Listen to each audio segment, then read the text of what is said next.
You have to marry me. Who's gonna love you now that you have a 13-inch scar across your body?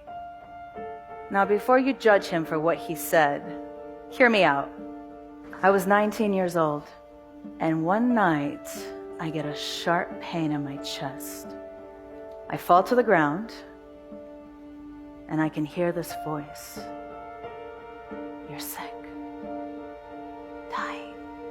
And if you don't do something about it, you're going to die.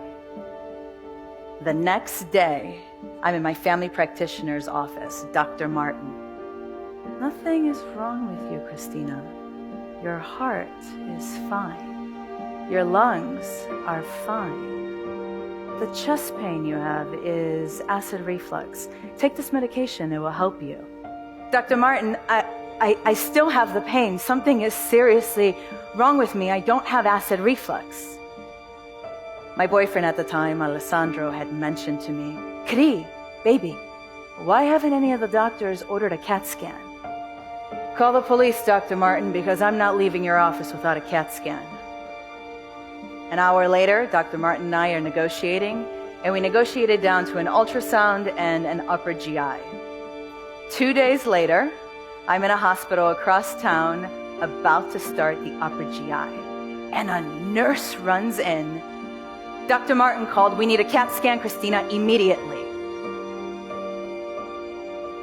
3 hours later, Dr. Martin called my parents to say, Christina has pancreatic cancer and 6 months to live. 3 weeks later, I'd become one of the youngest pancreatic cancer survivors in the world. I had a Whipple surgery, which entails the removal of 5 of my organs, completely or partially. I was in the hospital for another 3 weeks, and then I was released with a 13-inch scar across my body. And I thought the hardest part was over. I was in the cutest relationship at the time with Alessandro. I mean, the cutest relationship you can possibly be in at 20 years old. It was pretty difficult for him to watch me face cancer. And he thought the best way of never losing me again was to get married. I'm now 20, having an identity crisis, and I was like, oh, no, not right now. He got upset and scared, and he said, but Cri, you have to marry me. Who's gonna love you now that you have a 13-inch scar across your body? Now, before you judge him for what he said, hear me out, because I agree with you. It's shitty.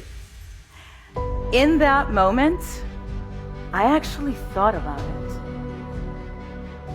Who is going to love me with a 13-inch scar across my body? I left. I didn't leave Alessandro because of what he said.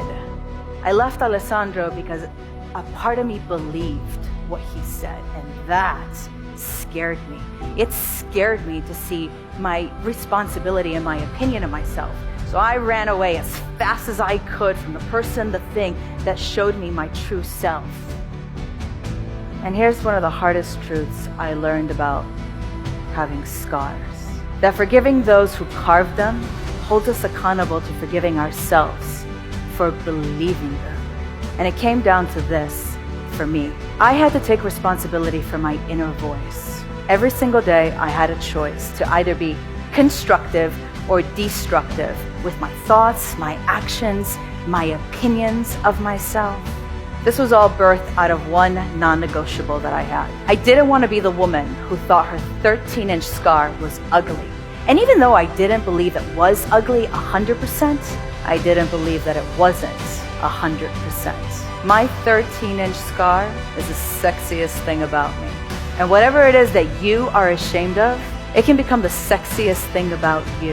And I'm not saying that what happened to cause this scar is sexy. Ugh, hell no. But who you become because of it, that's sexy. Your soul is sexy.